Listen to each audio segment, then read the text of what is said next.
Good morning बच्चों। आज हम 10वीं कक्षा के अध्याय फर्स्ट इतिहास के अध्याय फर्स्ट स्वर्णिम भारत से प्रारंभ से 1206 ईस्वी तक का अध्ययन करेंगे, जिसमें हम नए सिलेबस के अकॉर्डिंग अध्ययन करेंगे। इसमें हम सबसे पहले पढ़ेंगे मौर्य वंश। किसके विषय में पढ़ेंगे? मौर्य वंश। लेकिन मौर्य वंश से पूर्व हम बच्चों आपको बता दें 16 महाजनपद थे। ईसा पूर्व 6ठी शताब्दी में उत्तर भारत में कितने महाजनपद थे? 16 महाजनपद। कब थे? 6ठी शताब्दी ईसा पूर्व में। और इनका बारे में हमें किस ग्रंथ से पता चलता है? बौद्ध ग्रंथ अगुंतर निकाय में इनका वर्णन है। और उस समय सबसे बड़ा था मगध, और हर्यक वंश के समय मगध की स्थापना हुई थी, जिसने समस्त उत्तर भारत पर अधिकार कर लिया था। देखिए, मौर्यों से पूर्व मगध पर 326 ईसा पूर्व में घनानंद नाम का एक विलासी राजा था। और देखिए, उसी समय पश्चिमोत्तर भारत को वर्तमान में पाकिस्तान वाली जो डायरेक्शन है, पाकिस्तान पश्चिमोत्तर भारत में आता है, वहाँ से सिकंदर का आक्रमण हुआ था। प्रजा देखिए, एक तो राजा से परेशान थी और दूसरे राजा ने कर भार भी अधिक लगा रखा थे, तो राजा से भी परेशान थी, और दूसरा विदेशी आक्रमण से भी परेशान थी। तो उन्हें ऐसे व्यक्ति की आवश्यकता थी जो विदेशी आक्रमण से जो संकट उत्पन्न हुआ है उसे भी दूर करे, और पूरे जो मगध है उसको भी एक सूत्र में बांधे। तो देखिए, शीघ्र ही भारत में कौन से वंश की स्थापना हुई? मौर्य वंश की स्थापना किसने की थी? चंद्रगुप्त मौर्य ने। किसने की थी? चंद्रगुप्त मौर्य ने। तो बच्चों देखिए, छोटे प्रश्नों के रूप में हमें हर प्रश्न को, हर टॉपिक को अच्छी तरह से देखना है। मौर्य वंश की स्थापना किसने की? चंद्रगुप्त मौर्य ने। कब की? 322 ईसा पूर्व में। किसकी सहायता से की? अपने गुरु चाणक्य, जिसे प्रधानमंत्री भी बनाया गया। चाणक्य, जिनका नाम कौटिल्य भी है। क्या है? कौटिल्य। कौटिल्य का दूसरा नाम देखिए बच्चों क्या है? विष्णुगुप्त है मूल नाम। तो इन्होंने अंतिम नंद शासक कौन था? घनानंद। तो देखिए बच्चों, चंद्रगुप्त मौर्य ने अपने गुरु चाणक्य या कौटिल्य या विष्णुगुप्त की सहायता से अंतिम नंद शासक घनानंद को हरा करके मौर्य वंश की स्थापना की। देखिए, चंद्रगुप्त मौर्य ने शीघ्र ही विजय अभियान करके एक अखिल भारतीय साम्राज्य की स्थापना की। और 305 ईसा पूर्व में, कब बच्चों? 305 ईसा पूर्व में यूनानी शासक, जो उसका उत्तराधिकारी था उसका सिकंदर का, सेल्यूकस निकेटर, उसको पराजित किया। कब किया बच्चों? ध्यान रखना, सेल्यूकस निकेटर को चंद्रगुप्त मौर्य ने 305 ईसा पूर्व पराजित किया। दोनों में संधि हुई। और देखिए बच्चों, संधि में सेल्यूकस ने चंद्रगुप्त से 500 हाथी लेकर अफगानिस्तान, बलूचिस्तान, सिंधु नदी के पश्चिम का क्षेत्र उसे दे दिया। सेल्यूकस ने देखिए अपनी पुत्री कौन सी? हेलेना की शादी भी चंद्रगुप्त मौर्य से कर दी। अब बच्चों देखिए, चंद्रगुप्त के विशाल साम्राज्य में काबुल से लेकर के कंधार, बलूचिस्तान, पंजाब, गंगा यमुना का मैदान, बिहार, बंगाल, गुजरात, विंध्य और कश्मीर के भूभाग सम्मिलित थे। तो देखिए बच्चों, चंद्रगुप्त मौर्य ने सेल्यूकस को 305 ईसा पूर्व में हराया, और उन्होंने संधि हुई दोनों के बीच में। सेल्यूकस ने चंद्रगुप्त को 500 हाथी लिए, और पूर्वी अफगानिस्तान, बलूचिस्तान और सिंधु नदी का क्षेत्र सेल्यूकस ने चंद्रगुप्त को दे दिया। और सेल्यूकस ने अपनी पुत्री का विवाह भी चंद्रगुप्त से कर दिया। और देखिए, मेन इंपॉर्टेंट, चंद्रगुप्त के दरबार में कौन सा यूनानी राजदूत था? मेघनस्तीनी। तो बच्चों याद रखना है, चंद्रगुप्त मौर्य के दरबार में कौन सा राजदूत आया? मेघनस्तीनीज, सेल्यूकस का राजदूत था। इनकी प्रसिद्ध पुस्तक है इंडिका, ये हमें याद रखनी है। तो इस प्रकार देखिए, चंद्रगुप्त का विशाल साम्राज्य, काफ़ी बड़ा भूभाग हो गया। अब हमें कैसे पता लगता है कि चंद्रगुप्त ने दक्षिण भारत पर भी आक्रमण किया? तो इसकी जानकारी के स्रोत है तमिल ग्रंथ अहनानूर और मुर्नानूर। तो बच्चों, कौन से ग्रंथों से पता लगता है कि चंद्रगुप्त ने दक्षिण भारत पर भी आक्रमण किया? अहनानूर और मुर्नानूर। अब देखिए बच्चों, वृद्ध अवस्था में उसने भद्रभाऊ जो जैन मुनि थे उनसे दीक्षा ली, और 298 ईसा पूर्व में श्रवण बेलगोला, जो वर्तमान में कर्नाटक में है, वहाँ पर उपवास करके अपने शरीर का त्याग कर दिया। तो देखिए बच्चों, श्रवण बेलगोला कहाँ पर है? कर्नाटक में। तो हमें जब कभी नक्शे में या मैप में जब श्रवण बेलगोला के विषय में पूछा जाता है तो कर्नाटक राज्य में हम इसको भरेंगे। अब देखिए, इनके उत्तराधिकारी थे बिंदुसार। कौन थे? बिंदुसार, जो कि 298 ईसा पूर्व में सिंहासन पर बैठे और 272 ईसा पूर्व तक इन्होंने सिंहासन पर अधिकार किया, राज किया। बिंदुसार को देखिए यूनानी लेखक अमित्रोचेट्स कहते हैं। क्या कहते हैं? अमित्रोचेट्स। वायु पुराण में इन्हें भद्रसार और जैन ग्रंथों में सिंहसैन कहा जाता है। और देखिए बच्चों, दिव्यावदान के अनुसार, जो बौद्ध ग्रंथ है दिव्यावदान के अनुसार, इनके काल में, यानी किनके काल में? बिंदुसार के काल में तक्षशिला में 2 विद्रोह हुए थे। तक्षशिला देखिए वर्तमान में पाकिस्तान में है। 2 विद्रोह हुए थे। पहले में दमन करने के लिए अशोक को भेजा और दूसरे को में सुसीम को भेजा। और देखिए बच्चों, जो ये राजदूत है वो अच्छी तरह याद रखने हैं। जो बिंदुसार है उनके दरबार में एंटियोकस, जो यूनानी शासक है एंटियोकस, उनके दरबार में डायमेकस नामक व्यक्ति को राजदूत के रूप में नियुक्त किया। यानी यूनानी राजदूत कौन था? डायमेकस।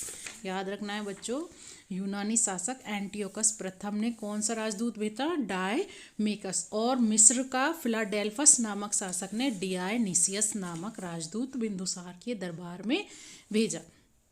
तो देखिए बच्चों, बिंदुसार के विषय में हमने पढ़ा। अमित्रोचेट्स कहते हैं, इनके समय में 2 विद्रोह हुए। पहले में तक्षशिला में पहले में अशोक को भेजा, दूसरे में सुसीम को भेजा। और यूनानी शासक एंटियोकस ने डायमेकस नामक राजदूत नियुक्त किया और मिस्र के राजा फिलाडेल्फस ने डियानीसस नामक राजदूत को इनके दरबार में नियुक्त किया। अब हम पढ़ेंगे इम्पोर्टेंट अशोक।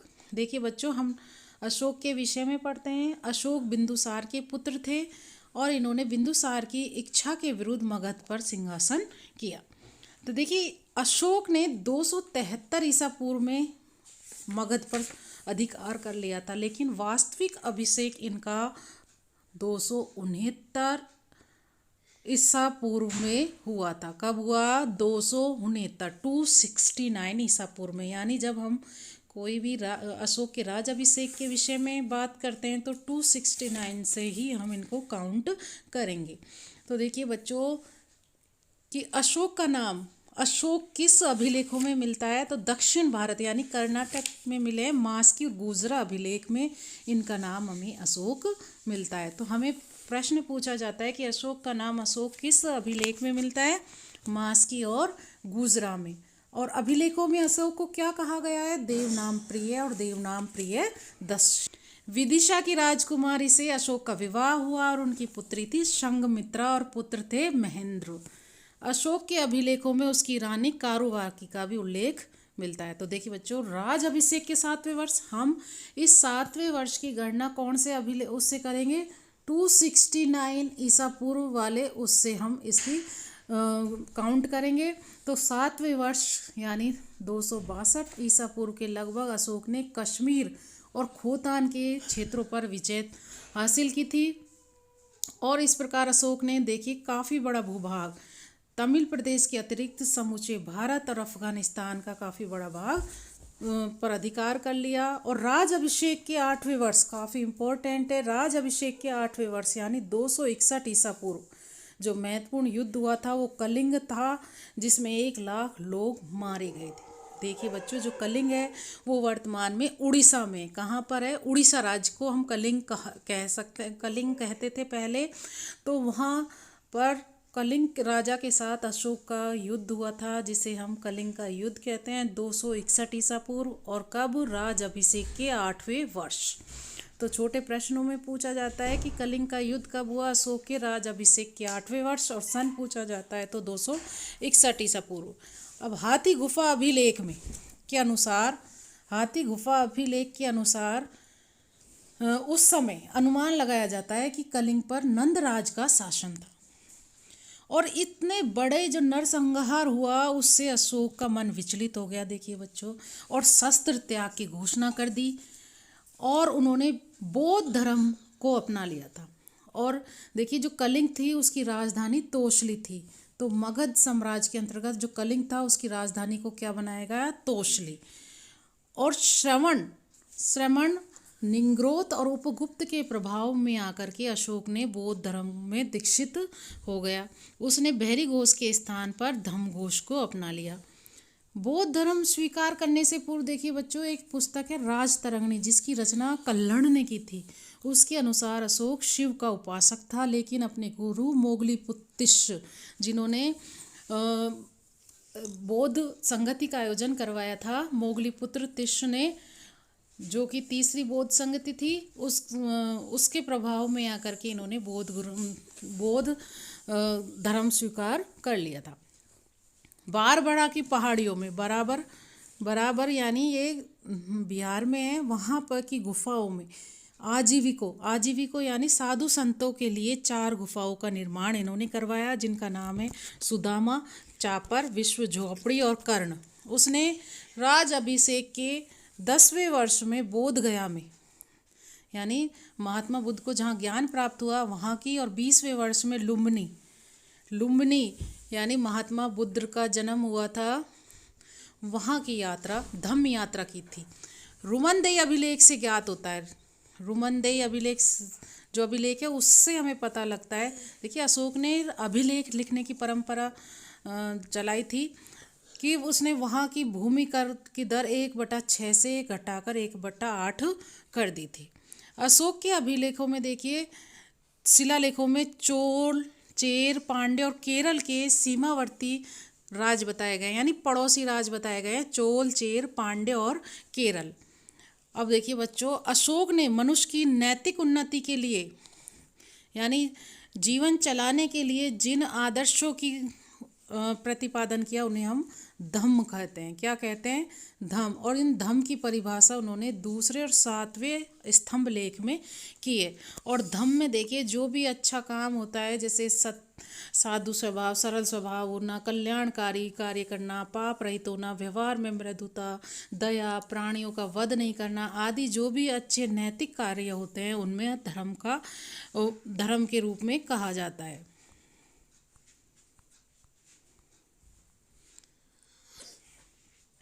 देखिए बच्चों, जो सांची जो कि वर्तमान में एमपी में है, और सारनाथ यानी वाराणसी में, लघु स्तंभ लेख में अशोक ने कौशाम्बी और पाटलिपुत्र के महामात्रों को आदेश दिया कि संघ में फूट डालने वाले भिक्षु और भिक्षुणियों को बहिष्कृत कर दिया जाए। तो देखिए बच्चों, शिलालेख में ये भी विज्ञप्ति जारी कर दी गई थी कि पशुओं का वध न किया जाए। तो इस शिलालेखों में अशोक की आज्ञाओं का प्रतिपादन किया गया है। अब देखिए धम्म यात्रा क्या थी कि अशोक से पूर्व तो विहार यात्राएं की जाती थी। विहार यात्राओं में क्या होता था बच्चों, पशुओं का शिकार किया जाता था। अशोक ने के स्थान पर धम्म यात्रा का आयोजन किया। धम्म यात्रा क्या थी? जिसमें बौद्ध स्थानों की यात्रा करना, ब्राह्मणों, श्रवणों और वृद्धों को स्वर्ण दान किया जाता था। ये सारे काम उन्होंने धम्म यात्रा, यानी जब बच्चों पूछा जाता है धम्म यात्रा क्या है, कि जिसमें बौद्ध स्थानों की यात्रा, ब्राह्मणों, श्रवणों और वृद्धों को स्वर्ण दान दिया जाता था, ये धम्म यात्रा थी। तो ये इसका आयोजन अशोक ने करवाया था। अनुसंधान क्या है? देखिए बच्चों कि अशोक के काल में राज के कर्मचारियों, प्रादेशिक यानी रज्जुकों और युक्तकों को, जो ये कर्मचारी थे, उनको प्रति 5वें वर्ष धर्म प्रचार हेतु यात्रा पर भेजा जाता था, जिसे लेखों में अनुसंधान कहा जाता है। अनुसंधान क्या है बच्चों?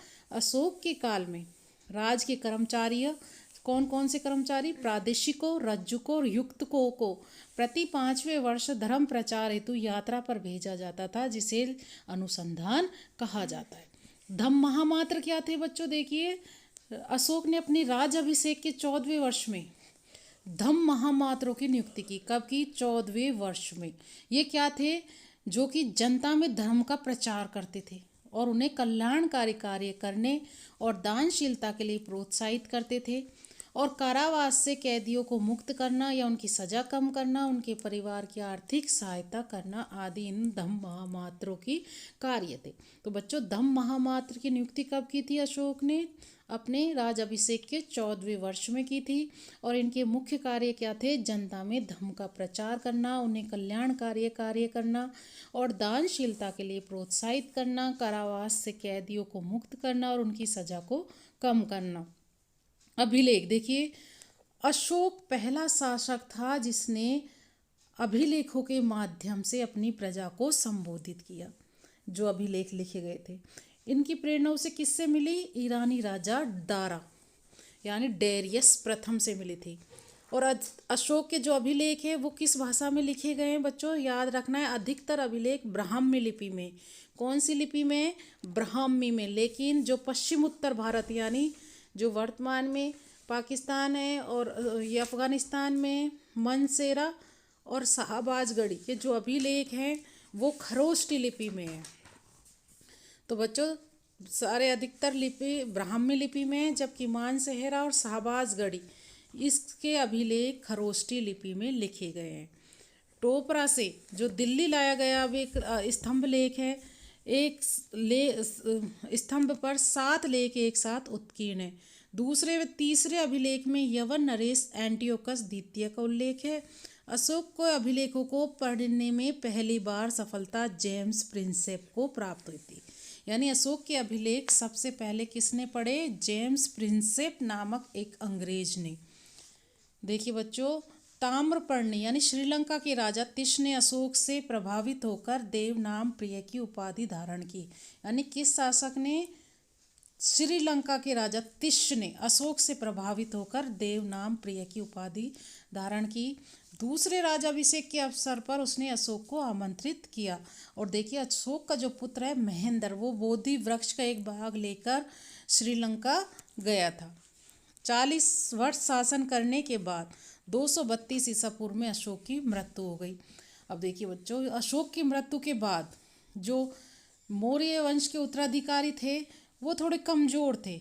देखिए, अशोक के बाद हालांकि 50 वर्ष तक उसके कमज़ोर उत्तराधिकारियों ने शासन किया। अशोक के बाद देखिए कुणाल राजा बना, जिसे दिव्यावदान में धर्म विवर्धन कहा गया है। राजतरंगिणी जो कल्लड़ की पुस्तक है उसके अनुसार उस समय जालोक कश्मीर का शासक था। तारानाथ के अनुसार अशोक का पुत्र वीरसेन गांधार का स्वतंत्र शासक बना। कुणाल के अंधे होने के कारण मगध का प्रशासन उसके पुत्र संप्रति के हाथ में आ गया था। कुणाल के पुत्र दशरथ ने भी मगध पर शासन किया और उसने नागार्जुनी गुफाओं आजीविकों को दान में दी। यानी अशोक के समान ही उसके पोता है ये दशरथ, उसने भी आजीविकों को गुफाएं दान में दी। उन्होंने कहाँ दी थी? नागार्जुनी में। बृहद्रथ अंतिम मौर्य सम्राट था। तो देखिए बच्चों, अंतिम को हमें जरूर याद रखना है। अंतिम मौर्य सम्राट कौन था? बृहद्रथ। कौन था बच्चों? बृहद्रथ। और उसकी हत्या उसके ब्राह्मण मंत्री पुष्यमित्र शुंग ने। किसने की थी बच्चों? पुष्यमित्र शुंग ने उसकी हत्या करके मगध में शुंग वंश की नींव डाली। तो बच्चों, बृहद्रथ अंतिम था और उसका हत्या किसने की थी? पुष्यमित्र शुंग ने। और कौन से वंश की नींव डाली? शुंग वंश की नींव उसने डाली।